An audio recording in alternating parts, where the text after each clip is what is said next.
عارفین بنور معرفته واثبت فؤاد انبیائه و اولیائه بقصص الانبیاء والمرسلین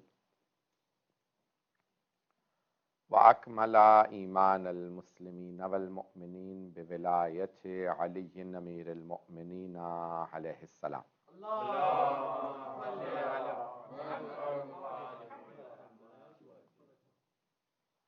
والصلاة والسلام والتحیۃ والاکرام علی افضل الموجودات العبد المؤید والرسول المسدد المصطفى الامجد المحمود الاحمد اعنی ابا القاسم محمد.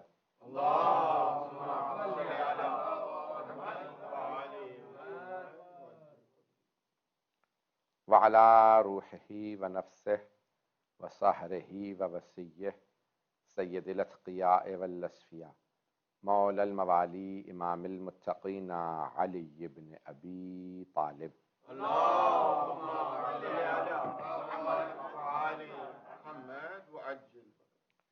وعلى اوصیائه لا سیما بقیت اللہ فی الارضین روحی وارواح العالمین لتراب مقدمہ الفدا واللعنة الدائمة على أعدائهم أجمعين من الآن إلى قيام يوم الدين.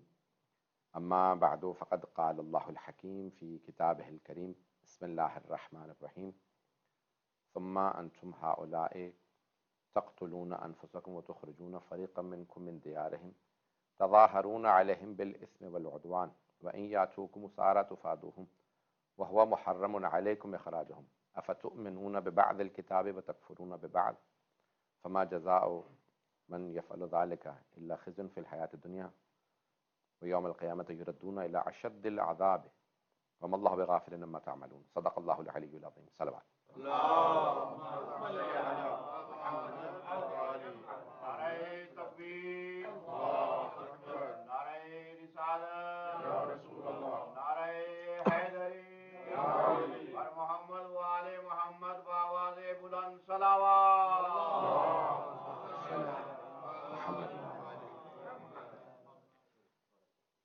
عراق و شام تاریخ کے آئینے میں پیش کرنے کی کوشش کر رہا ہوں. تاریخ میں عراق کو ایک خاص مقام حاصل ہے اور شام کو بھی. اور شام جب ہم آج کہتے ہیں شام اردو میں تو ہم مراد سیریا لیتے ہیں، جبکہ بلاد الشام 4 ملک فرسٹ ورلڈ وار کے اگر آپ دیکھیں تو یہ فرانس نے ان کو تقسیم کر دیا اور 4 ملک بنا دیے، جن میں سے ایک سیریا ہے، ایک جارڈن ہے، اردن، شام، فلسطین اور لبنان. یہ 4 صوبے تھے ایک ملک کے جس کو کہا جاتا تھا بلاد الشام، اس کا نام شام تھا. توجہ ہے؟ تو عراق اور شام کی اگر تاریخ کو دیکھا جائے تو یہ شام کی، اور خود عراق بھی بہرحال اس کی ایک وسعت ہے. تو کل میں نے عرض کیا تھا کہ مختلف شہروں کی وہاں تاریخ ملتی ہے، انبیاء علیہ السلام کی ولادت گاہیں ہیں. اور بابل کی تھوڑی سی تاریخ آج پیش کرنا چاہوں گا کہ بیبیلون کو کہہ لیں کہ بابل یا حلہ اس کے ساتھ ہے، لیکن بابل خود ایک تاریخ تھی. آج تو کھنڈر ہے، آپ جائیں گے تو کچھ پہاڑیاں ہیں اور کچھ بھی نہیں ہے، اب تو خرابہ ہے. جبکہ 2500 سال پہلے 6 centuries before Christ یعنی 6 صدیاں پہلے جناب عیسیٰ سے، تقریباً 2600 سال پہلے دنیا کا سب سے بڑا شہر تھا بابل. اس زمانے میں کئی لاکھ آبادی تھی، کئی لاکھ، hundreds of thousands اس کی اس زمانے میں آبادی تھی. اور وہاں پہ البتہ کہا جاتا تھا کہ بت پرستوں کا شہر تھا، دیوی دیوتاؤں کا شہر مانا جاتا تھا اور شرک کا مرکز تھا. ہر جگہ بت تھے، انبیاء وہاں پہ مسلسل آتے رہے تھے تبلیغ کرنے، لیکن لوگ مانتے نہیں تھے. وہاں البتہ موحد موجود تھے کیونکہ ابھی تو حضرت عیسیٰ نہیں آئے تھے اس زمانے میں، تو یہودی تھے، لیکن وہ یہودی اکثراً غلام بنا لیے گئے تھے.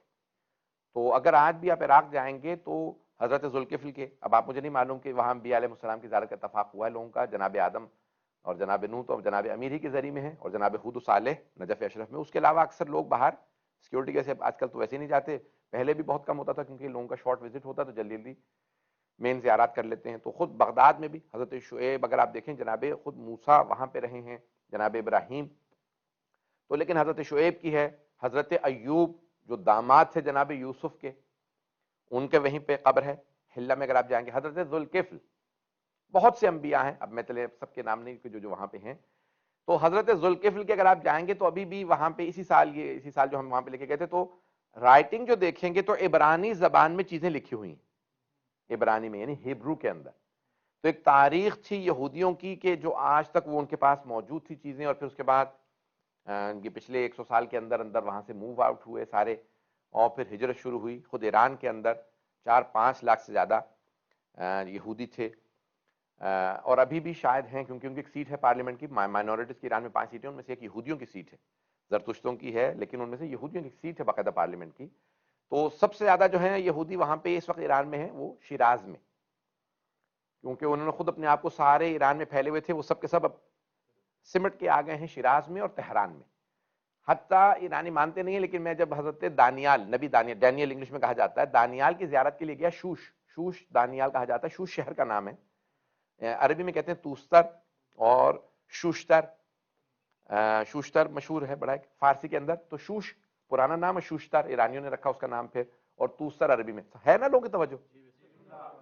تو وہاں شوشتر اگر آپ جائیں تو جب میں وہاں پہ گیا تو میں نے کہا بھئی یہ زبان الگ بول رہے ہیں، یہ شیعہ نہیں لگ رہے ہیں. تو ایرانیوں نے مانا نہیں کیونکہ وہ کہنا نہیں چاہتے تھے کہ ہم نے یہودیوں سے خالی نہیں کروایا، لیکن کیونکہ مجھے تھوڑا بہت اندازہ ہو رہا تھا کہ لباس ان کی ٹوپیوں سے، ان کے آپ کو پتا ہے کہ خاص بال جس طرح سے وہ بناتے ہیں اپنے لمبے بالوں کو، اور وہ زبان جو آپس میں بات کر رہے تھے مجھے سمجھ میں تو نہیں آ رہی تھی، لیکن پتا تھا کہ فارسی نہیں ہے نہ یہ عربی ہے، کیونکہ ساؤتھ آف ایران جو ہے خوزستان پورا عرب ہے، تو یہ عربی نہیں بول رہے اور نہ یہ فارسی بول رہے ہیں. تو اس کا مطلب ہے وہاں پہ وہ اپنی یہودی زبان میں عبرانی میں بات کر رہے تھے. بچے ان کے جو انہوں نے لباس پہن رکھے تھے اور جس طرح سے سارا کا سارا نظام تھا حضرت دانیال کے ہیں. اور وہ اگر آپ دیکھیں تو جو یہودیوں ہمارے جیسے مسجد کا گنبد ہوتا ہے یا چرچ کا سلیب لگا ہوتا ہے، کراس ہوتا ہے، اسی طرح سے یہودیوں کی جو بلڈنگز ہوتی ہیں اس میں خاص طریقے سے وہ ایک پیرامڈ سے بنایا جاتا ہے، خاص اس کی شیپ ہوتی ہے.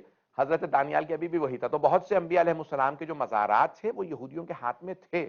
میں کوئی تنقید نہیں کر رہا ہوں، تاریخ ہے، کیونکہ وہ بھی انبیاء کو مانتے تھے، عیسائی بھی مانتے ہیں، یہودی بھی. تو خود عراق میں بھی ابھی تک میں نے وہاں پہ اندازہ لگایا کہ اب تعمیرات ہو رہی ہیں تو وہ تبدیل کر رہے تھے، یعنی تقریباً 100-150 سال پہلے تک جب تک یہودی رہے ہوں گے تو انہی کے پاس وہ سب مزارات انبیاء علیہ السلام کے مزارات تھے، اور انہوں نے وہاں پہ باقاعدہ اپنی زبان کے اندر سب کچھ لکھ رکھا تھا. اور میں نے بہت سے علماء کو دکھایا، انہوں نے کہا مانا کہ ہاں یہ ہیبرو زبان کے اندر لکھا ہوا سب. تو عزیزان گرامی پوری تاریخ ہے. بابل کی تاریخ میں آج پیش کرنا چاہ رہا تھا کیونکہ عراق اور شام ہے موضوع، تو مجھے 1-2 دن چاہیے ہوں گے عراق پہ اس سے پہلے کہ میں شام کو پیش کر سکوں. چلیے گا نا میرے ساتھ؟ موضوع میں جانتا ہوں تاریخ کا موضوع بعض کا جو ہے اس میں وہ خشک ہوتا ہے، اس کے اندر پوری کی پوری ایک آپ کو داستان پیش کرنی ہوتی ہے، تو میں پیش کر رہا ہوں اپنے انداز سے، اس کو سنتے رہیے گا اسی محبت سے جیسے آپ سن رہے ہیں. تو عزیزان گرامی بابل کی تاریخ ہے، اور میں مختلف کتابیں دیکھ رہا تھا آج ایک بابل کی تاریخ کے اوپر. تو ایک صاحب نے تو اتنی ضخیم کتاب لکھی تھی تو میں سوچ رہا تھا کہ انہوں نے یہ لائے کہاں سے ہوں گے. پھر انہوں نے باقاعدہ حوالہ جات دے رکھے تھے، سب سے خوشی کی بات یہ تھی، اور انہوں نے باقاعدہ ہیبرو کے یعنی جو خود یہودیوں کی کتاب مقدس کتاب ہے، توریت کے، زبور کے، انجیل کے حوالہ جات دے رکھے تھے. ایک پوری تاریخ ہے بابل کی، اور بہت بڑی تہذیب تھی، بہت بڑا کلچر تھا جو سارا تباہ ہوا. اور یوں کہہ لیجئے کہ جیسے بڑے شہروں کے اندر آج آپ سنتے ہیں کہ بھئی یہ جس طرح سے بے راہ روی کا لوگ شکار ہو جاتے ہیں، جیسے لندن سے متعلق کہا جاتا ہے یا نیو یارک کے لیے کہا جاتا ہے یا سنگاپور کے لیے کہا جاتا ہے، یہ بڑے بڑے شہروں کے متعلق ایسی لوگ مشہور باتیں ہوتی ہیں، شراب ہے، مختلف گناہ ہیں، میں گنوانا نہیں چاہتا ہوں. تو تاریخ اگر آپ اٹھا کے دیکھیں تو بابل کی تاریخ بھی اسی داستانوں سے، اسی قسم کے داستانوں سے بھری ہوئی ہے کہ وہ انبیاء علیہ السلام اللہ مسلسل اسی لیے بھیج رہا تھا کہ ان کو کرپشن سے روکے، ان کو اس بدکرداری سے روکے، ان تمام چیزوں سے روکیں. اور انبیاء آتے رہے ایک کے بعد ایک، ان کو تبلیغ کرتے رہے، انہوں نے کسی کی بات کو نہیں سنا. تو عراق کی ایک تاریخ ہے، اتنی بڑی بڑی ہستیاں اللہ نے بھیجی. جناب ابراہیم کا نام ہے، جناب موسیٰ کا نام ہے، جناب ذوالکفل کا نام ہے، جناب ایوب کا نام ہے. یہ سارے انبیاء آ کے تبلیغ کرتے رہے. جناب موسیٰ اور جناب شعیب، ان تمام انبیاء کا یہاں تبلیغ کرنا اس بات کی علامت ہے کہ یہ بہت بڑی قدیمی تہذیب تھی، بہت مضبوط تھی، اور ان میں بہراروی تھی. انبیاء کا آنا بتا رہا ہے کہ یہاں پہ کرپشن تھی. انبیاء انہی سرزمینوں پہ جا کے کہ جہاں توحید سے لوگ ہٹ جائیں، جہاں پہ لوگ پیغام سے ہٹ جائیں. میں ایک جملہ یہاں پہ روک کے کہوں گا کہ جو اللہ سبحانہ وتعالیٰ نے قرآن کریم میں گناہ گنوائے ہیں جن کی وجہ سے امتوں پہ عذاب آئے، کہ بھئی یہ وزن جب تولتے تھے، وزن کا جب بیلنس رکھتے تھے تو اس میں خیانت کرتے تھے. اللہ نے ایک نبی کو بھیجا کہ اب ان کو روکو، یہ وزن کے اندر خیانت کرتے ہیں. انہوں نے جا کے تبلیغ کی، بار بار ان کو بتایا، ڈرایا، نہیں مانے، اس کے بعد عذاب آ گیا. اگر آپ دیکھیں تو ایک معاشرے کے اندر لوگ جو ہیں وہ ہومو سیکشولیٹی کا شکار ہوئے، وہاں پہ نبی کو بھیجا، تبلیغ کرتے رہے، نہیں مانا، وہاں پہ عذاب آ گیا. اللہ نے کتنے انبیاء کو، میں تفصیل میں نہیں جاؤں گا، کتنے انبیاء کو ایک ایک گناہ کے لیے بھیجا کہ ان کو جا کے وارننگ دو، ان کو ڈراؤ، ان کو ہدایت دو، نہ مانے تو پھر عذاب آئے گا. اور اللہ نے عذاب بھیجے. اور قرآن کریم کی آیت ہے وَمَا كُنَّا نُهْلِكَ الْقُرَىٰ حَتَّىٰ نَبْعَثَ رَسُولًا، ہم کسی بستی کو ہلاک نہیں کرتے جب تک کہ پہلے رسول نہ بھیج دیں. ہم کبھی، اللہ کا پیغام ہے. اور یہ یورپ کیوں آج کامیاب ہے؟ کیونکہ انہوں نے انبیاء کی سیرت کو جاری رکھا ہوا. یہ پہلے وارننگ دیتے ہیں، بعد میں پینلٹی بھیجتے ہیں. پتہ نہیں لوگ ہیں یا نہیں ہیں. دیکھیں، انبیاء کی سیرت پہ جو عمل کرے گا، قرآن کا اصول ہے، وہ ترقی کرے گا. جب ہم مسلمان ہوتے ہوئے کلمہ پڑھتے رہیں، صرف بھئی تسبیح جپنے سے کچھ نہیں ہوتا جب تک کہ عمل میں نہ لایا جائے. میں جانتا ہوں میں سب باتیں کہہ رہا ہوں. تو ہمارے ہاں بہت سی چیزیں ہم نے پریکٹیکل لائف میں رکھی ہی نہیں ہیں. صرف باتوں میں سنا دینا پہ سچائی بہت اچھی ہے، بھئی سچائی کس چڑیا کا نام ہے، اس پہ عمل بھی کرنا ہے، یہ صرف سنانے کی داستان ہے. میری باتیں بری تو نہیں لگ رہی ہیں. امانت ہو، دیانت ہو، معاشرے کے اندر عمل ہو. لیکن یہ بھئی مثال میں سچ جملہ کہوں گا کیونکہ ٹی وی پہ جا رہا ہے تو ہر جگہ چلا جائے. میں نے ایک دو جگہ پہلے بھی پڑھا، ایک جگہ پہ کسی مقام پہ کہا تھا، مجھے یاد نہیں کس جگہ پہ، شاید آن لائن ہی کسی مجلس میں کہا تھا کہ اگر آپ کا دعویٰ یہ ہے کہ آپ کا دین اور مذہب دنیا کا سب سے اچھا دین و مذہب ہے، اگر آپ کا یہ دعویٰ ہے کہ آپ کا دین اور آپ کا مذہب جس پہ آپ عمل کرتے ہیں وہ دنیا کا بہترین دین ہے، بہترین مذہب ہے، تو پھر آپ کی ذمہ داری یہ ہے کہ پھر آپ بہترین کردار بھی لوگوں کو دکھائیں. نہیں پہنچا سکا. دنیا کا بہترین کردار بھی پھر آپ کا ہونا چاہیے. اگر نہ ہو تو جو دین و مذہب آپ کو نہیں بدل سکا وہ دوسروں کو کیا بدلے گا؟ جب آپ ہی کو نہیں بدل سکا آپ کا دین تو دوسروں کو دعوت دینے کا فائدہ کیا؟ بھئی آپ اگر سب سے اچھے دین کے ماننے والے ہیں. میں اب یہاں روک کے پیش کر رہا ہوں. بہرحال یہ داستان جو ہے مشہور ہے یحییٰ خان کے نام سے. یحییٰ خان کا تو نام سن رکھا ہوگا. اب ہندوستان کے مومنین جو ہوں گے ان کو، پاکستان کے پریزیڈنٹ گزرا ہے، ڈکٹیٹر ہے، ایوب خان کے بعد آیا تھا. یحییٰ خان 2.5-3 سال کی حکومت رہی. تو اس نے کہیں سنا کہ جو چون لائی ہے وہ حضرت علی علیہ السلام کے اس نے کچھ خطبے اور کچھ خطوط ترجمہ کروائے ہیں نہج بلاغہ سے. اس کو بتایا کہ بھئی یہ انہوں نے ایک آفاقی پیغام دیا تھا، اور وہ وہاں سے پڑھتا ہے اور وہ کہتا ہے کہ میں اپنی حکومت. تو یحییٰ خان صاحب کو بہت جوش چڑھا. وہ البتہ مشہور تو یہی تھا کہ شیعہ ہیں. تو اب وہ کہا کہ مجھے چون لائے سے ملاقات کرنی ہے، چون لائے سے ملنے. چائنا گئے، وہاں ملاقات ہوئی تو مسلسل اس کو ڈنر ٹیبل پہ تبلیغ کرتے رہے. 20 منٹ جب گزر گئے تو چون لائے نے کہا بھائی ایک بات سنو، 20 منٹ سے تم مجھے تبلیغ کرو، یہ بتاؤ اسلام میں شراب حرام ہے یا حلال ہے؟ اسلام میں شراب حلال ہے یا حرام؟ تو یحییٰ خان صاحب نے کہا کہ بھئی اسلام میں شراب حرام ہے. تو کہا پچھلے 20 منٹ سے میں تو پی رہا ہوں کیونکہ حلال سمجھتا ہوں، تم کس منہ سے پی رہے ہو شراب؟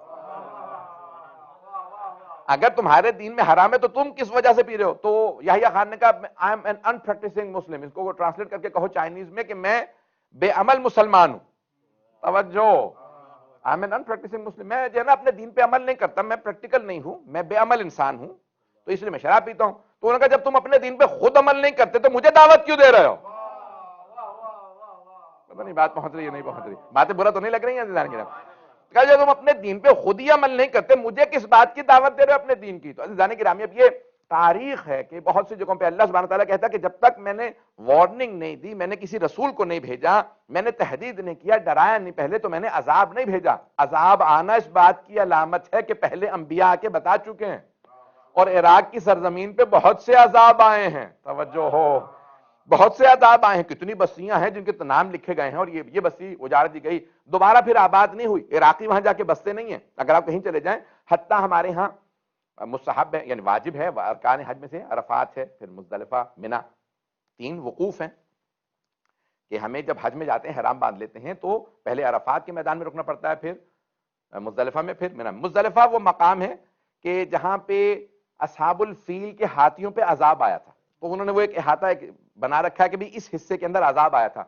تو ہمارے یہاں مزدلفہ میں رکنا واجب ہے. رات میں 10 ذی الحجہ صبح ہوتی ہے تو فجر سے پہلے تک وہاں پہ آپ کو رکنا واجب، فجر کے بعد بھی رکنا واجب ہے. ویسے رات میں اضطراری ہے اور پھر اس کے بعد دن میں واجب ہے، یعنی دن سے مراد فجر سے لے کے طلوع آفتاب تک، سن رائز تک.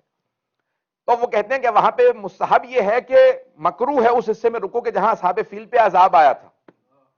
مزدلفہ میں رکنا واجب ہے لیکن اس حصے میں نہیں جہاں عذاب آیا تھا، کیونکہ یہ عذاب الہی کی جگہ ہے، تو یہاں سے آگے پیچھے ہو جاؤ، اس لیے ان جگہوں کو بسایا نہیں جاتا جہاں اللہ عذاب بھیج دے، ان جگہوں کو بسایا نہیں جاتا جہاں اللہ عذاب بھیج دیتا ہے، وہاں سے کوچ کیا جاتا ہے، وہاں سے ہجرت کر لی جاتی ہے۔ اب اللہ نے بہت سے عذاب بھیجے ہیں، عراق کی جن جن شہروں میں عذاب آئے وہاں دوبارہ نہیں بسایا گیا۔ بابل آج تک اجڑا نظر آئے گا، دوبارہ آباد نہیں ہوا، توجہ ہو بھئی۔ اللہ سبحانہ و تعالیٰ نے بہت سی جگہوں پہ بڑے بڑے انبیاء کو بھیجا، وارننگ دی، تحدید کی، بہت سے لوگ پہنچ گئے ہیں، بہت سے لوگ پہنچ گئے ہیں۔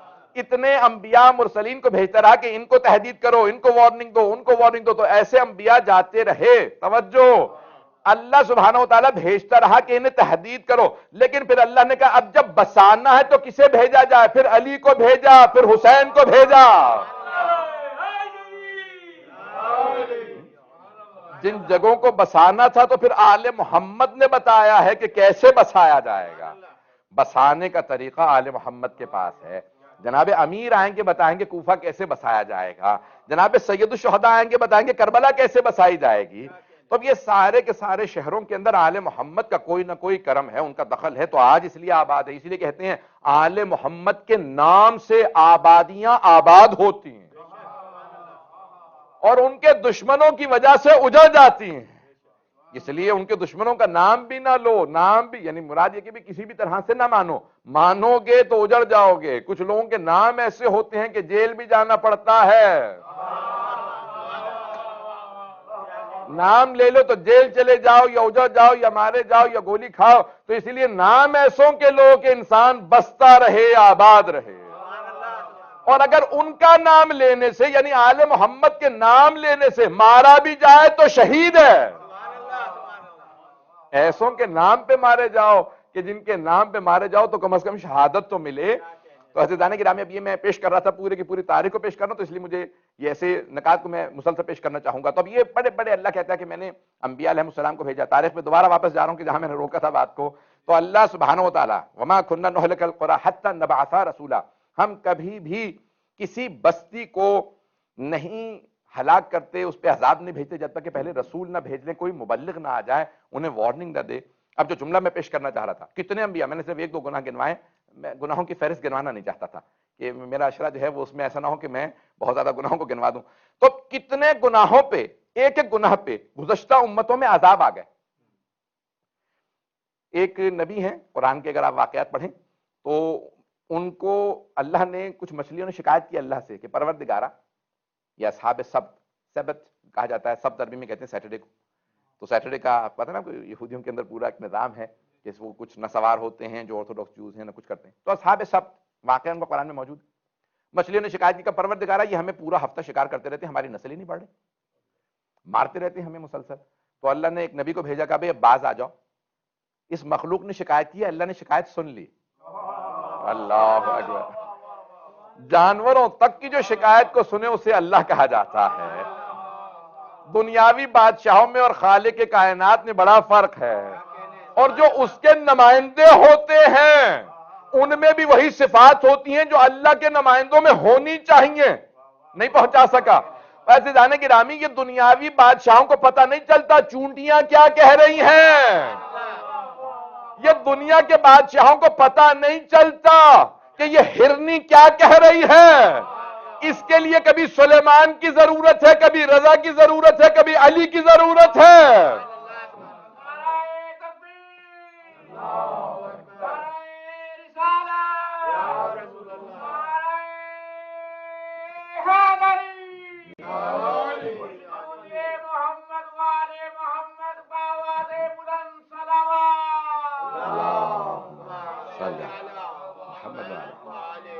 توجہ فرمائی ہے نہیں؟ کبھی یہ رسول خدا سے اگر کوئی اونٹنی کہے تو وہ سنیں گے، کبھی کوئی سواری کہے تو وہ سنیں گے۔ عزیزان گرامی، تو اب وہ کان چاہیے جو جانوروں کی باتوں کو سن لیں، سمجھ لیں۔ تو عزیزان گرامی، میں دوبارہ پیش کروں کہ وہ اصحاب سب کا سب اشارہ کر رہا ہوں، آگے بڑھوں گا، کہ انہوں نے شکایت کی پروردگارا یہ مسلسل شکار کرتے ہیں۔ نبی نے آ کے تحدید کیا، وارننگ دی، کبھی ایک دن ان کو دے دو، ان کا تم شکار نہیں کرو گے۔ تو انہوں نے کہا ٹھیک ہے۔ اب وہ لوگ سب سر جوڑ کے بیٹھ گئے، انہوں نے کہا بھی یہ ایک دن شکار نہیں کریں گے تو ہم لوگ کھائیں گے کیا اور پھر بیچیں گے یہ مچھلیاں کیسے؟ تو کہا پھر ٹھیک ہے، ہم لوگ شکار نہیں کریں گے، ہم جال بچھا دیا کریں گے، وہ پھنس جائیں گی، اگلے دن جا کے پکڑ لیں گے۔ کس سے چال بازی ہو رہی ہے؟ یہ اللہ سے. پتہ نہیں لوگ ہیں یا نہیں. یہ چال بازی لوگ اللہ سے کر رہے ہیں. انہوں نے وہاں پہ فوراً جال بچھا دیے, مچھلیاں پھنس گئیں. مچھلیوں نے پھر شکایت کی کہ پروردگار یہ تو جاری ہے سب سلسلہ. اللہ نے پھر دوبارہ نبی سے کہا آپ نے کہ بھئی یہ لوگ شکار کر رہے ہیں, جا کے ان کو تحدید کرو, ان کو وارننگ دو. انہوں نے کہا کہ بھی تم لوگ ایسے کرتے ہو, باز آ جاؤ. تو اب اللہ نے اس پہ عذاب بھیج. پتہ نہیں لوگ ہیں یا نہیں. اصحاب رس کا دیکھ لیجئے, اتنے واقعات ہیں میں سنا سکتا ہوں قرآن کریم کے اندر. تو ایک ایک بات پہ امتوں پہ عذاب آ گئے, ایک ایک گناہ پہ امتوں پہ عذاب آئے. انہوں نے وزن صحیح نہیں تولا, انہوں نے مچھلیوں کا شکار غلط کیا, اصحاب رس کو بندر بنا دیا گیا, کسی کو کچھ بنا مست کر دیا گیا, ان کے کانوں کے پردے پھٹ گئے, ان کو چیخ بلند ہوئی. بھئی مختلف طریقوں سے مرتے چلے گئے, عذاب آتے گئے. وہ تمام گناہ جو اللہ نے قرآن میں گنوائے ہیں وہ سارے اور ان سے بھی زیادہ گناہ امت محمدی میں ہیں. نہیں ہے لوگ, وہ تمام گناہ اور اس سے بھی زیادہ ہم لوگ کر رہے ہیں, مسلمان کر رہے ہیں, یہ امت محمدی میں ہو رہے ہیں, لیکن عذاب نہیں آ رہا. جانتے ہیں کیوں؟ کیونکہ سورہ انفال میں ایک آیت ہے, جناب امیر نے نہج البلاغہ پہ اس آیت پہ خطبہ دیا ہے, نہج البلاغہ میں موجود ہے. میں آیت کو جلدی سے صرف پیش کر کے ترجمہ کر دوں گا, اور اگر آپ پہنچ گئے تو آگے بڑھ جاؤں گا, نہیں تو پھر تھوڑی سی وضاحت کروں گا. تو اب یہ آیت ہے کہ وما کان اللہ یعذبہم وہم وانت فیہم. اے میرے حبیب, آپ کا اللہ ان پہ کبھی عذاب نہیں کرے گا جبکہ آپ ان میں موجود ہیں.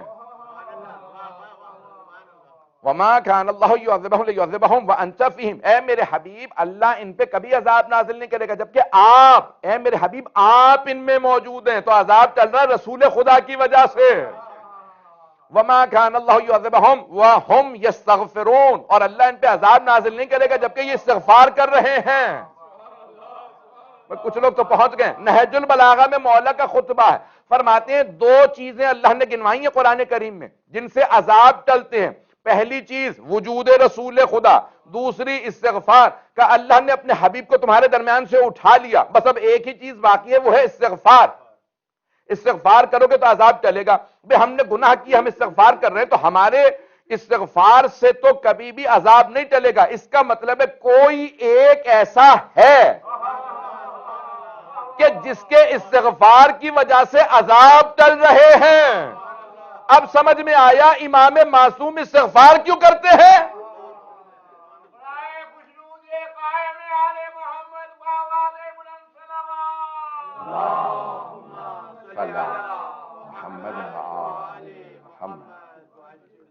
عزیزان گرامی, آپ نے غور فرمایا یہ امام معصوم کی استغفار ہے جو عذاب الہی کو ٹال رہی ہے. چلیں گے کچھ دینا بھی میرے ساتھ. عزیزان گرامی, کوئی ایک ایسی ہستی ہے جن کی استغفار عذاب کو ٹال رہی ہے. اب کوئی سوال نہ کرے اگر تمہارے امام معصوم ہیں تو پھر استغفار کیوں کرتے ہیں. معصوم استغفار عذاب الہی کو روکنے کے لیے کرتے ہیں. گناہ ہم کر رہے ہیں, استغفار وہ کر رہے ہیں. ان کی استغفار نے عذاب کو روک رکھا. یہ ان کی استغفار ہے جس کی وجہ سے عذاب چل رہا ہے. اگر بات پہنچ رہی ہو عزیزان گرامی, تو اب بابل کی پوری تاریخ میں نے قرآن میں آیت بھی ہے, سورہ بقرہ ہی ہے, کہ ببابل ہاروت و ماروت یعلمان الناس السحر. یہ جناب سلیمان, نبی سلیمان حضرت داؤد کے فرزند ہیں, بیٹے ہیں, دونوں باپ بیٹا نبی. تو اب ان کی بھی حکومت ہیں, تو دونوں کی قبریں فلسطین میں, بنایا ہی آباد ہی انہوں نے کیا تھا یروشلم کو. یہاں عراق میں حکومت تھی, اور ان کی حکومت کے دوران فلسطین میں پھر ان کی حکومت. تو دو فرشتے اللہ نے ہاروت و ماروت کے نام سے آسمان سے نازل کیے. سنیں گے موضوع میرا صحیح ہے کیا؟ تو عزیزان گرامی, اب یہ دو فرشتے ہاروت و ماروت قرآن میں نام آئے ہیں سورہ بقرہ کے اندر, ظاہراً آیت نمبر 102 ہے. اور اللہ نے بابل کا بھی نام لیا قرآن میں. اتنی قدیمی تہذیب ہے کہ اللہ اس کا حوالہ قرآن میں دے رہا. تو اب ہاروت و ماروت نامی دو فرشتے آئے, یعلمان الناس السحر. اللہ کہہ رہا کہ وہ لوگوں کو جادو سکھاتے تھے, سحر, اور ساتھ میں بتاتے تھے دیکھو اس کا نقصان ہوگا, توجہ, اس کا غلط استعمال تمہیں نقصان میں لے جائے گا. سحر سیکھ رہے ہو, غلط استعمال کرو گے. قسم نے کہا نہیں ٹھیک ہے سکھا دو. میں انسان جب اپنے مطلب کی کوئی چیز حاصل کر لیتا ہے نا, تو یہ نہیں دیکھتا کہ مجھے نقصان آخرت میں کیا ہوگا, دنیاوی فائدے کو مد نظر رکھتا ہے. پتہ نہیں میں بات پہنچا پا رہا ہوں یا نہیں. ہم لوگ بہت شارٹ سائٹڈ ہوتے ہیں, بہت زیادہ تنگ نظر, بہت زیادہ بس سامنے کی چیز کو دیکھتے ہیں, آخرت کو بھول جاتے ہیں. تو اب یہ انسان لذتیں دنیا کی حاصل کرنا چاہتا, تو اب یہ بابل کی تاریخ میں لکھا ہے قرآن کریم میں، بے بابل ہاروت، اللہ نے قرآن میں نام لیا بابل کا اور کہا ہاروت و ماروت دو فرشتے آئے، انہوں نے لوگوں کو سحر سکھایا. تو اب جادوؤں کا مرکز تھا، بتوں کا مرکز، بت پرستی تھی، تمام گناہ تھے، سب کچھ تھا، لاکھوں کی آبادی تھی اس زمانے میں. اور جب ایسا اجڑا کہ جب اجڑا تو پھر دوبارہ آباد ہی نہیں ہوا. یہ شہروں کی ہستی بستی کو نہ دیکھیے گا، اگر وہاں عبادتیں نہ ہوں تو سب کچھ اجڑ جاتا، سب کچھ اجڑ جاتا. بھئی دنیا کا سب سے بڑا جوئے کا مرکز، جوئے کا اڈا مانا جاتا ہے، نیواڈا اسٹیٹ ہے امریکہ کی، اور اس کا شہر ہے، بہرحال پتہ نہیں نام لینا مناسب ہے یہ نہیں ہے. تو یہاں تک ہمارے بعض علماء کہتے تھے کہ اگر آپ جہاز میں بیٹھ کے اوپر سے بھی اڑ جائیں تو ترک اولا تو ہو گیا. اور اب وہاں ماشاءاللہ امام بارگاہ بھی کھل گیا، میرا پچھلے سال زندگی میں پہلے اتفاق ہوا. تو لاس ویگس نام ہے بڑا مشہور، بہرحال نام لینا میں مناسب نہیں سمجھ رہا تھا. 17-18 سال قحط پڑا رہا، بارش نہیں ہوئی. 17 سال 18 سال مسلسل بارش نہیں ہوئی. گولف فورٹ اکھاڑ کے انہوں نے دوسری جگہوں پہ لے جاؤ کیونکہ پانی ہی نہیں ہے یہاں پہ، کیسے آباد رکھیں گے، کیسے سلسلہ. تو کہا یہ کیا معاملہ ہے، تو کوئی جواب نہیں دے سکا. کبھی کچھ سمجھ میں نہیں آ رہا، قریب کی ساری بستیوں میں، سب شہروں میں، اسٹیٹس کے اندر بارش ہو رہی، یہیں پہ بارش نہیں ہوتی. اب کون سمجھائے، جہاں گناہ بڑھ جاتے ہیں تو اللہ کی طرف سے نشانیاں بھی بڑھ جاتی ہیں. یہ حدیث ہے اربعتون، یعنی اب یہ حدیث اگر کہیں تو میں پیش کر دیتا ہوں، امام جعفر الصادق علیہ السلام کی.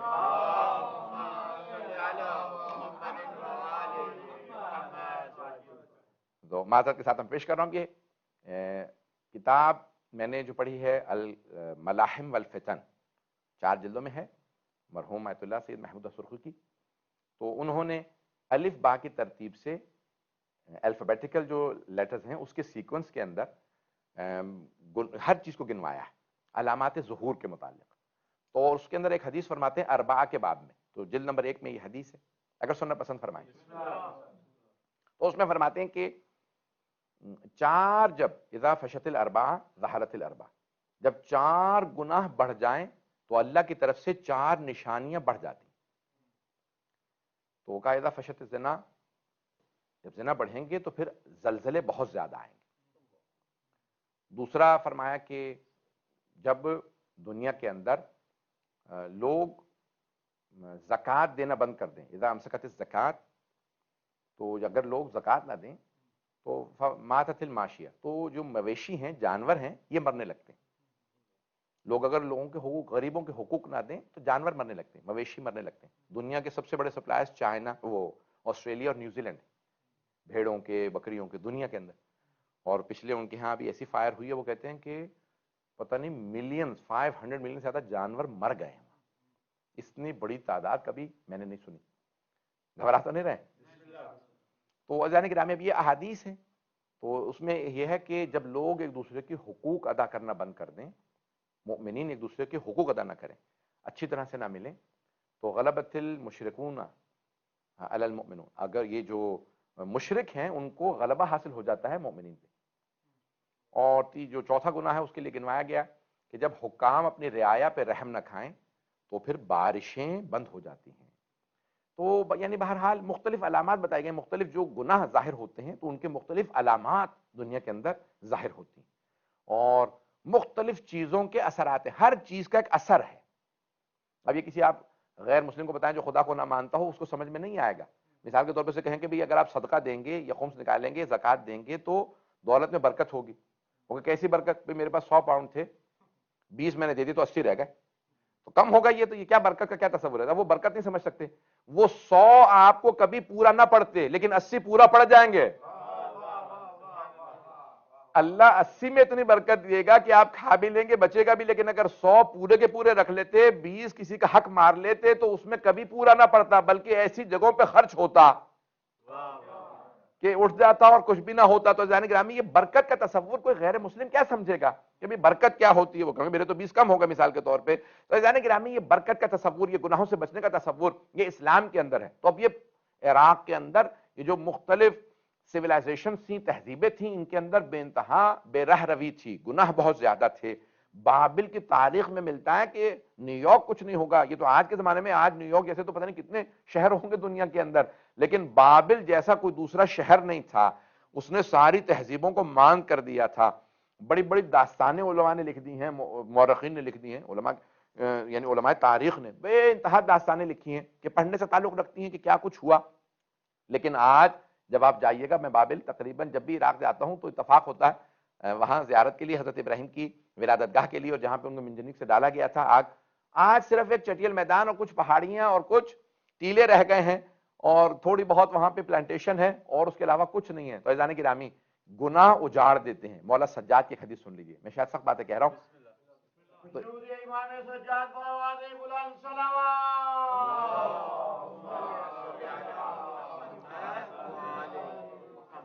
وعجل فرجہم. تو یہ چوتھے امام علیہ السلام کی حدیث سن لیجیے. آپ فرماتے ہیں کچھ ایسے گناہ ہیں جن سے بسی ہوئی بستیاں اجڑ جاتی ہیں. ان میں سے ایک ہے قطع رحم. جو اپنے خونی رشتہ داروں سے ملنا جلنا چھوڑ دیں تو کہا وہ بستی خود بخود اجڑ جائے گی. دعائیں مستجاب نہیں ہوتی حرام خوری کی وجہ سے. اور بہت سے ایسے گناہ ہیں کہ جن کے آقے والدین جو اپنے والدین گستاخ ہو جائیں تو وہ پوری پوری آبادیوں کو اجاڑ دیتا ہے. عزیزان گرامی، آج جانتے ہیں کہ ان لوگوں کو زوال آنے والے تھے، یہ زوال میں آ جاتے ہیں، لیکن یہ جو یہاں پہ انہوں نے امیگریشن کھولی، پھر یہاں مساجد کھلی، پھر یہاں پہ امام بارگاہیں کھلی، ذکر محمد و آل محمد ہونے لگا، نمازیں ہونے لگیں، قرآن ہونے لگا، یہ اسی لیے ابھی تک بسے ہوئے ہیں. پتہ نہیں لوگ ہیں یا نہیں. انہیں خود بھی احساس نہیں ہوگا کہ کیا بات ہے، ہم بالکل بینکرپٹ ہو چکے ہیں، مورلی بھی، اکنامکلی بھی، ہر طرح سے، پھر بھی ہمارا نظام چل رہا. تمہیں نہیں پتا یہ کس لیے چل رہا ہے؟ کسی حسین کا تذکرہ جاری ہے.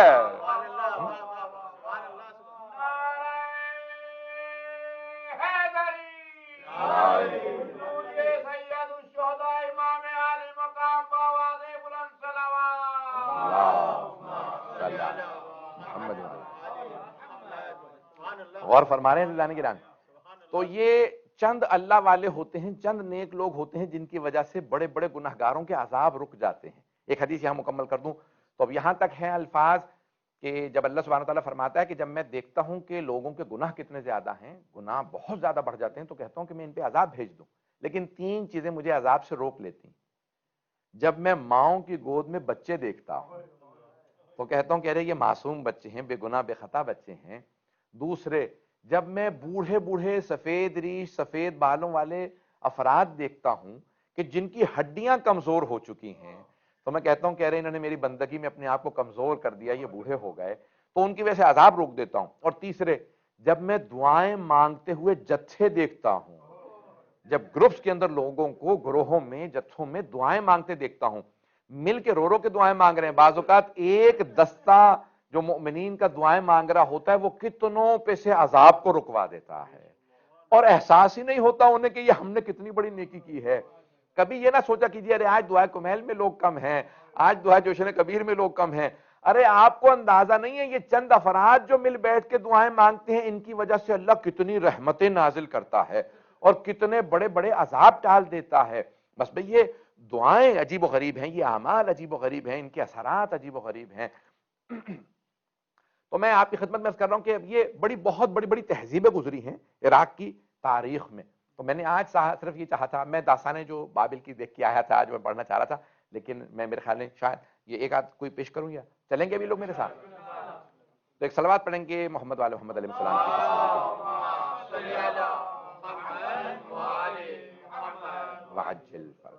تو بس بھائی یہ تاریخ ہے، تاریخ سب سے بڑا درس ہے. جناب امیر فرماتے ہیں ہسٹری ریپیٹس اٹسیلف. تاریخ اپنے کو دہراتی. آج تو پتہ نہیں کس کے نام سے منسوب ہو گیا، یہ بڑی پتہ نہیں عجیب و غریب عادت بن گئی ہے کہ کسی کا قول چرایا اپنے نام سے منسوب کر کے چلا دیا. اور یہ بہت سے تو ایسے ہیں کہ دوسروں کے بھی آج اہل بیت سے لوگ منسوب کر دیتے ہیں. یہ بھی غلط ہے. اہل بیت علیہ السلام سے غلط قول کو منسوب کرنا گناہان کبیرہ میں سے، روزہ باطل ہو جاتا ہے، اور نہ ہی ان کا قول کسی اور کو دیا جا سکتا ہے. تو اب یہ باتیں بہرحال بتانا ضروری ہے. کہتے تھے کہ ایک بنی امیہ کا دور تھا جہاں پہ حدیث کثرت سے گھڑی گئیں. دوسرا آج کا دور ہے کہ بھئی جو چیز ہوتی ہے اٹھا کے وہ اسٹالن کا، اس کا جس کا مرضی قول ہوگا کہتے ہیں قال امیرنا، حضرت علی علیہ السلام نے فرمایا، اور وہ حضرت علی کے نام سے چلا دیا. ابھی یہ گناہان کبیرہ میں سے چلانے والا یہاں تک کہ آغا سیستانی کا تو یہاں تک فتویٰ ہے کہ اگر آپ نے بغیر تحقیق کے روزے کی حالت میں فون پہ فارورڈ بھی کیا تو روزہ چلا گیا. تو اس لیے تحقیق کر کے کرنا چاہیے. بہرحال ذمہ داری سے یہ چیزیں، آج کل تو سب کچھ لوگ فارورڈ کرنے میں تو ماہر ہیں. پوچھ لو کہ بھی کیا حوالہ کریں گے، مجھے تو آیا تھا فارورڈ، میں نے آگے فارورڈ کر دیا، جب آپ کو ویسے ہی آیا تھا بغیر ذمہ داری کہ آپ نے 100 لوگوں کو فارورڈ کر دیا. تو بہرحال یہ چیزیں بڑی ذمہ داری سے کرنے والی ہیں. تو بہرحال یہ اب جو جناب میں پیش کرنا چاہ رہا ہوں کہ سننا چاہیں گے کہ یہ تاریخ ہے. جناب امیر صاحب فرماتے ہیں کہ اگر تم اٹھا کے دیکھو کہ عراق کی پوری تاریخ ہے جس کے لیے تاریخ اپنے کو دہراتی ہے. جو تاریخ جانتا ہوگا وہ زندگی میں غلطیاں نہیں کرے گا کیونکہ دوسروں کی تاریخ اس کی زندگی میں نظر آئے. ہسٹری مولا امیر المومنین نے کہا کہ مولا یہ جو آپ فرماتے ہیں کہ مجھ سے بہتر کوئی فیصلہ نہیں دے سکتا. جتنے میرے زمانے کے جتنے بھی حاکم اور قاضی ہیں ان میں سے کوئی بھی میرے سے بہتر فیصلہ نہیں دے سکتا. مولا نے فرمایا کیونکہ میں تاریخ کو جیسے جانتا ہوں جیسے میں اپنی زندگی کو جانتا ہوں. میں پوری تاریخ ایسے جانتا ہوں جیسے اپنی زندگی. اور تاریخ کے واقعات دوبارہ ہوتے رہتے ہیں اس لیے جو کچھ پہلے ہوا ہے اسی میں سے کچھ نہ کچھ ہوگا. اسی لیے بہت سے بڑے بڑے جو پولیٹیشنز ہیں نا وہ ہسٹورینز کو ہمیشہ ہائر کرتے ہیں پالیسی بنانے کے لیے. پولیٹیکل سائنس والوں کو نہیں بٹھاتے. توجہ ہو.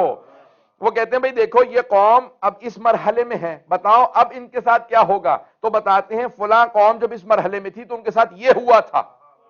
تو تاریخ اپنے کو دہراتی ہے. سیاست دانوں کو بھی تاریخ سے سیکھنا چاہیے.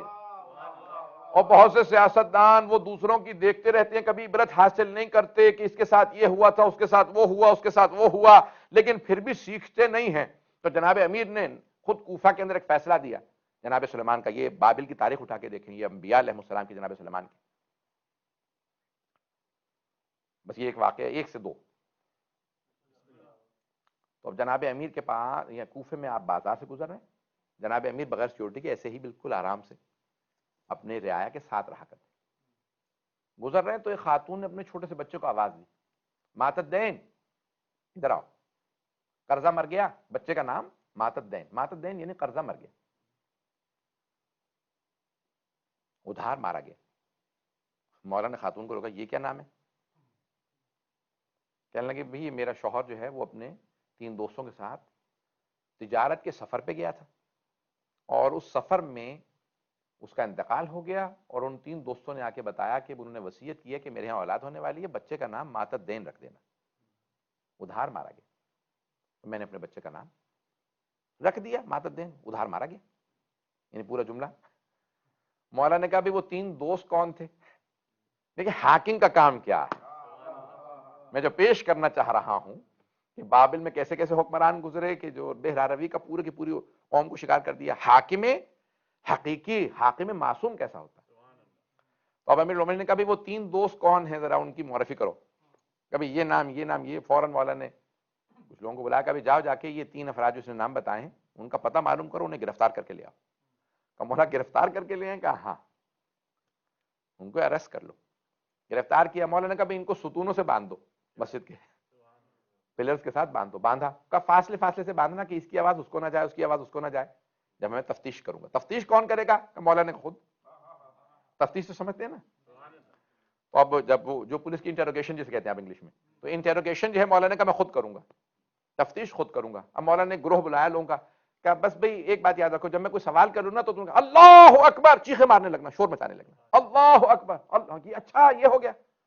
لوگوں نے کہا مولا اس سے کیا ہوگا. مولا نے کہا تمہیں سمجھ میں نہیں آئے گا مجھے جو میں کام کر رہا ہوں وہ کرنے دو. تو اب تینوں کو باندھ دیا گیا فاصلے سے دور. اب مولا نے کہا بھی چلو میرے ساتھ. آگے پوچھا کہا بھائی صحیح سے بتاؤ وہ اس کا شوہر کیسے مارا گیا کس نے مارا تھا. میں نے تم تینوں سے جو ہے وہ پورا کا پورا تفتیش کرنی. بندھے ہوئے تھے انہیں پتا بھی امیر المومنین علی بن ابی طالب ہے. تو پہلے والے نے کہا یا علی بات یہ ہے کہ منصوبہ سارا ان دونوں کا تھا میں نے کچھ نہیں کیا. جب اس نے دیکھا کہ مولا اس ایک سخت انداز سے تحقیق شروع کر رہے ہیں تفتیش کر رہے ہیں انٹروگیشن کر رہے ہیں تو اس نے کہا کہ میرا اس میں کوئی دخل نہیں تھا میرا اس میں حصہ نہیں. اب سب مولا نے اشارہ کیا سب نے کہا اللہ اکبر سب کے سب شور مچانے لگے. میں نے کہا چلو میرے ساتھ آگے. دوسرے والے سے کہا بتاؤ بھائی وہ سمجھ کہیں گے اس نے جو کچھ بتایا وہ جھوٹا ہے سارا منصوبہ اس کا تھا اس نے سنا کچھ نہیں ہے. تیسرے کے پاس گئے. مولا نے کہا بھائی کیا یہاں پہ اللہ اکبر چل رہا ہے میں جلدی واقع پیش کر رہا ہوں. جیسے تیسرے کے پاس پہنچے کہا مولا میں سب کچھ صاف صاف بتانے کے لیے تیار ہوں. مجھے پتا ہے ان دونوں نے میری مخبری کر دی منصوبہ میرا نہیں تھا. مولا نے کہا سب ساتھ داستان سچ سچ بتا. کہا کہ مال تجارت تھا ہم نے بیچا پیسے آئے تو ہم تینوں نے منصوبہ بنایا کہ اس کا قتل کر دیتے ہیں اور ہم نے اس کو جب وہ سو رہا تھا اس کو ہم نے سر پہ پتھر مارے اس کو جان سے مار دیا راستے میں اس کو پھینکا اور پھر اس کا حصہ ہم نے چرا لیا اور پھر جان بوجھ کے جھوٹی داستان بتائی کہ بھئی وہ مارا گیا. مولا نے کہا بھئی یہ تینوں واجب القتل ہیں کیونکہ انہوں نے ایک آدمی قتل کیا, اس کے جو ہے ساتھ دھوکہ کیا. کہا ان کا پیسہ جو ہے اس خاتون کو, اس یتیم بچے کو دیا جائے. اور مولا نے اس خاتون کو بلایا, کہا آج سے اپنے بچے کا نام رکھ دے عاشت دین, قرضہ ابھی تک زندہ ہے, ادھار مارا نہیں گیا, ادھار زندہ ہے. تو کہا یا علی یہ کیسے آپ کو سارا سمجھ میں آیا؟ یہ نبی سلیمان کے ساتھ بھی ہو چکا ہے. پتہ نہیں لوگ ہے یا نہیں ہے.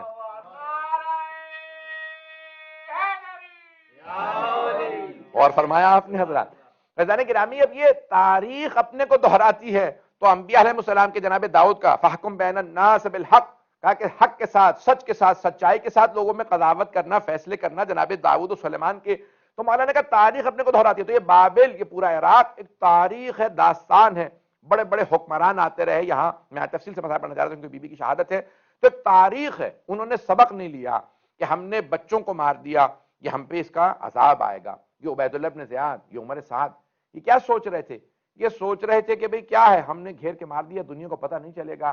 حسین مارے گئے, لیکن خداوند متعال کا وعدہ یہ ہے خون ناحق جب بہا دیا جائے تو وہ خون ناحق اپنا رنگ دکھاتا ہے. مظلوم کا خون کبھی ضائع نہیں جاتا. اور بعض اوقات ایسا ہوتا ہے کہ خالق یہ کہتا ہے جس کا کوئی نہیں نہ ہے اس کا میں خود ہوں, اس کا بدلہ لینے والا میں ہوں. اور امام حسین تو ثار اللہ ہیں کہ جن کے خون کا بدلہ لینے والا خود خدا ہے. تو اب جس کی طرف خدا ہو وہ کبھی مٹتا نہیں ہے, وہ کبھی ختم نہیں ہوتا. اور خدا حسین ابن علی کے ساتھ ہے, خدا جناب زینب کبریٰ کے ساتھ ہے.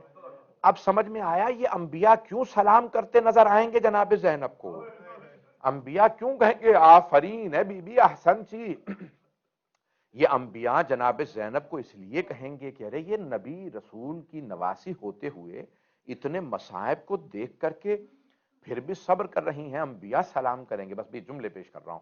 تو آج ایک ایسی بی بی کے مصائب ہیں, یہ تو جملے میں نے خود تاریخ کی کتابوں میں دیکھے ہیں. بڑے بڑے علماء نے لکھا کہ جب جناب زینب سلام اللہ علیہ کو جناب رسول خدا نے آغوش میں لیا تو جناب امیر سے سوال کیا, یا علی آپ نے کیا نام رکھا ہے اپنی اس بیٹی کا؟ کہا یا رسول اللہ کبھی میں نے اور فاطمہ نے آپ پہ سبقت لی ہے. حسن کا نام آپ نے رکھا, حسین کا نام آپ نے رکھا, ہماری اس بیٹی کا نام بھی آپ رکھیں گے؟ تو رسول خدا نے کہا پھر میں بھی اللہ پہ سبقت نہیں لوں گا, جو خدا فیصلہ کرے. پروردگارہ تو نے کیا فیصلہ کیا؟ کہا ہاں رہی زینو, اب یہ اپنے بابا کی زینت ہے. اب رسول خدا ایک مرتبہ جناب زینب کے کلائیوں کو چومنے لگے, پیار کرنے لگے اور رونے لگے. جناب سیدہ نے کہا بابا جان کیا بات ہے؟ کہا یہی ام المصائب ہے, آپ کی یہ بیٹی ام المصائب ہے. بس بھئی اب میں جو جملہ کہنا چاہتا تھا میں چاہوں گا خاص طور سے سارے میرے سامعین, چاہے وہ ٹی وی پہ سن رہے ہوں, گھروں میں کہیں پہ سن رہے ہوں, خاص طور سے جملے کو غور سے سنیے گا. اگر جناب زینب ام المصائب ہیں, جو کہ ہیں, تو پھر جناب سکینہ بنت المصائب ہیں. جناب زینب مصائب کی ماں ہیں, جناب سکینہ مصائب کی بیٹی ہیں. بس بھئی آج 13 صفر کی شب ہے, شب شہادت ہے جناب سکینہ کی. آئیں ذرا مل کے جناب سیدہ کو پرسا دیں گے, مل کے جناب سید الشہداء کو پرسا دیں گے, ان کی دختر کا, ان کی بیٹی کا. آئیں ذرا مل کے چلیں. میں پہلے 2 جملے پیش کر دوں. جب مولا حسین جناب سید سجاد سے, جناب زینب سے, بیویوں سے ودا کر کے خیمے سے باہر آئے تو آیت اللہ شیخ جعفر شوشتری نے جملے لکھے ہیں. کہتے ہیں مولا حسین نے نظر یمیناً و نظر شمالا, پہلے دائیں طرف دیکھا, پھر بائیں طرف دیکھا, پھر بڑی حسرت سے آواز دے کے کہا او عباس, او علی اکبر, او قاسم, او حبیب, میں نے آپ سب کو گھوڑوں پہ سوار کرایا تھا لیکن مجھے کوئی سوار کرانے والا نہیں ہے. تو اب راوی کہتا ہے کہ میں نے دیکھا کہ ایک بی بی برقع پوش خیمے سے باہر آئیں, کہا بھیا ابھی زینب زندہ ہیں. بی بی نے بازو تھاما, مولا حسین کا سوار کرایا. بس بھی میری طرف اشارہ, میں ایک جملے کی طرف خاص توجہ کیجئے گا. جب مولا حسین اپنے زلجنہ پہ سوار ہو گئے تو مولا نے زلجنہ کو ایڑ لگائی, زلجنہ آگے بڑھا. جیسے ہی ایڑ لگائی زلجنہ آگے نہیں بڑھ رہا. کہا زلجنہ کیا بات ہے کہ تو نے بھی میرا ساتھ چھوڑ دیا ہے؟ زلجنہ میرے بھائی مارے گئے, میرے بیٹے مارے گئے, میرے اصحاب انصار سب مارے گئے, تو زلجنا بے زبان جانور نے ایک مرتبہ سر کو جھکایا تو زلجنا کے قدموں کے ساتھ ایک چھوٹی سی بی بی لپٹی ہوئی تھی. مولا حسین فوراً اپنی سواری سے اترے، بی بی کو سینے سے لگایا، بہت زیادہ پیار کیا. کہا بیٹی کیا بات ہے، آپ خیمے سے باہر کیوں آئی ہیں؟ تو جناب سکینہ نے سوال کیا بابا آپ کہاں جا رہے ہیں؟ سنیں گے جملے. مولا حسین نے فرمایا کہ بیٹی آپ کو پیاس لگی ہے، میں پانی لینے جا رہا ہوں. بی بی نے فرمایا بابا جب سے چچا عباس گئے ہیں میری پیاس بجھ گئی ہے. بابا مجھے پیاس نہیں ہے. بابا جو جاتا ہے نا واپس نہیں آتا، بابا مت جائیے، بابا مت جائیے. کہ نہیں بیٹی میں نے طفلی میں اپنے نانا سے وعدہ کیا تھا، بیٹی میرا بچپنے کا نانا سے وعدہ ہے، میں جان دینے کے لیے جا رہا ہوں، بس بیٹی آپ صبر کیجئے گا. مولا نے کچھ وصیت کی، اس میں ایک جملہ کہا کہ بیٹی آج رات جہاں ماں سلائے وہاں سو جائیے گا، ضد نہ کیجئے گا مجھے بابا کے سینے پہ سونا ہے. اجرکم اللہ، اجرکم اللہ. مجھے لگتا ہے یہاں کچھ لوگ بیٹھے ہیں جن کے گھر میں بیٹیاں ہیں. بیٹیوں کے مصائب باپ کے لیے برداشت کرنا بڑا مشکل کام ہے. اجرکم اللہ، اجرکم اللہ.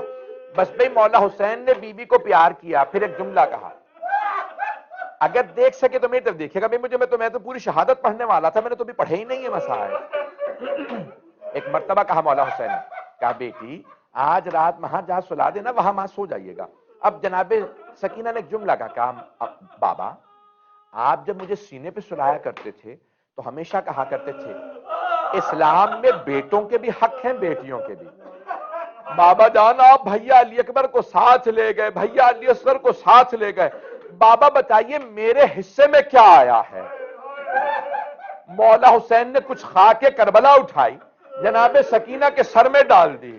کہا بی بی آپ کے حصے میں یتیمی آئی ہے، آپ کے حصے میں اسیری آئی ہے، آپ کے حصے میں شام کی قید آئی ہے.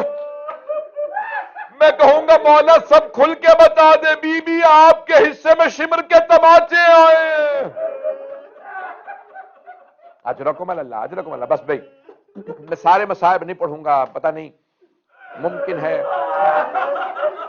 اجرکم اللہ، اجرکم اللہ. بس بھئی ایک روک کے جملہ کہوں گا. جب شام غریبہ آئی نا، پتہ نہیں شہادت پڑھوں نہ پڑھوں، جب شام غریبہ آئی تو جناب مسلم کی جب شہادت ہوئی تھی نا تو اس وقت جناب سید الشہداء نے جناب رقیہ کو بلایا تھا. جب جناب رقیہ آئی نا تو آپ نے کہا کہ جناب عاتقہ سے اپنی بیٹی سے کہا عاتقہ ماموں نے بلایا میرے ساتھ چلو.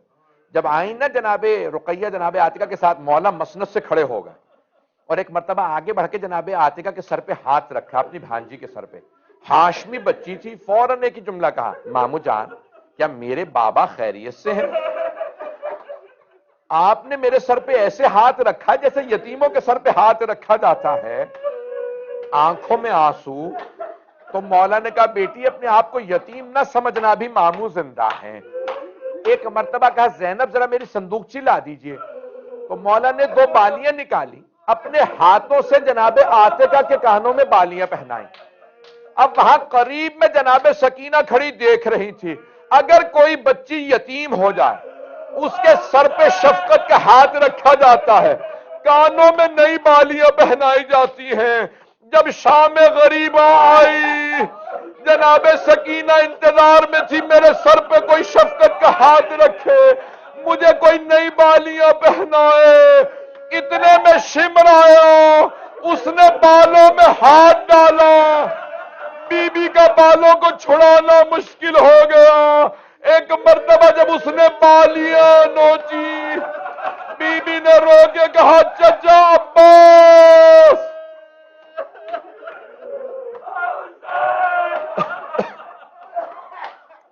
اجرکم اللہ، اجرکم اللہ. بس بھئی میں نے تمام کر دیا، میں کوئی مصائب نہیں پڑھوں گا، میں نے سارے مصائب چھوڑ دیے.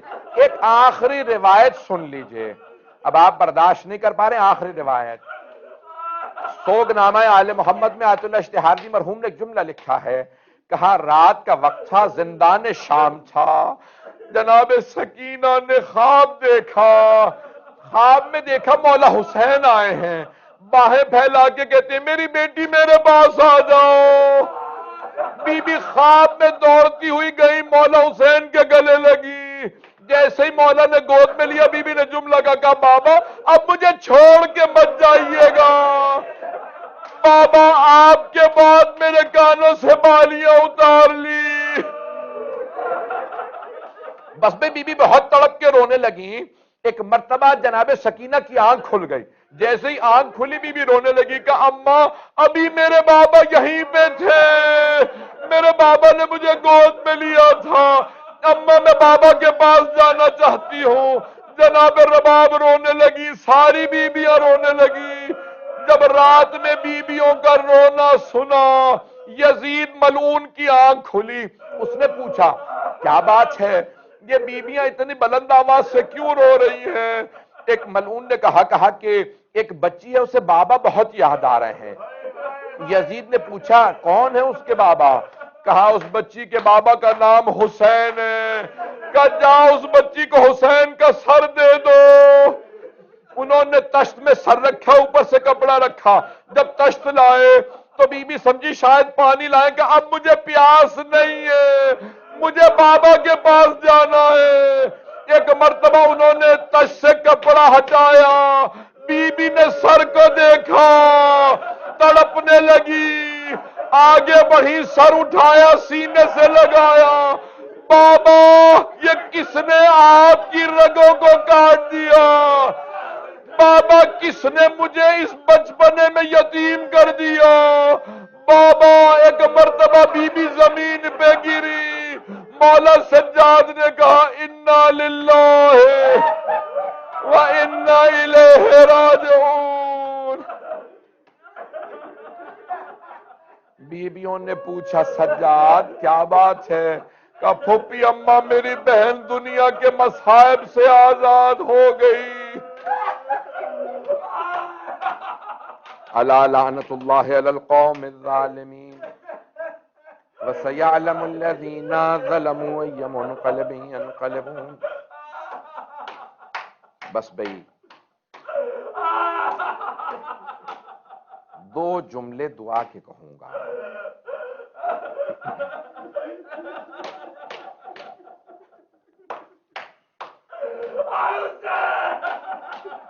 بس بھئی دو جملے دعا کے اگر برداشت کر پائیں، ہاتھوں کو بلند کیجئے گا۔ پروردگارا جب شام غریبہ میں پانی آیا، مجھے نہیں معلوم کون پانی لایا، اب تک ثابت نہیں، جب پانی آیا نا تو سب بیویوں نے کہا پہلے جناب زینب کو پانی دے دو۔ جناب زینب نے کوزہ لیا، کہا سکینہ بیٹی آپ پہلے پانی پی لیجئے۔ جیسے کوزہ لیا نا جناب سکینہ نے ایک سوال کیا، کہا پھوپھی اماں کیا بات ہے آپ نے پہلے مجھے پانی کیوں دیا ہے؟ کہا بیٹی کیونکہ آپ سب سے چھوٹی ہیں۔ جناب سکینہ نے کوزہ لیا، مقتل میں اتر گئی۔ بیویوں نے کہا سکینہ کہاں جا رہی ہے؟ کہا پھوپھی اماں مجھ سے چھوٹا میرا بھیا علی اصغر ہے۔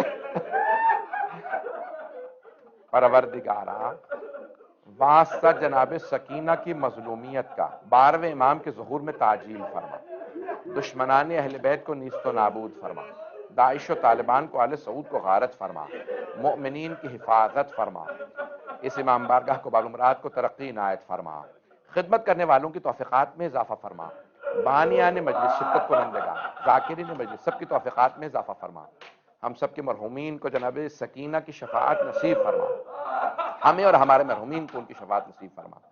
پروردگارہ بے اولادوں کو اولاد عنایت فرما، اولاد والوں کی اولاد کو نیک و صالح بنا۔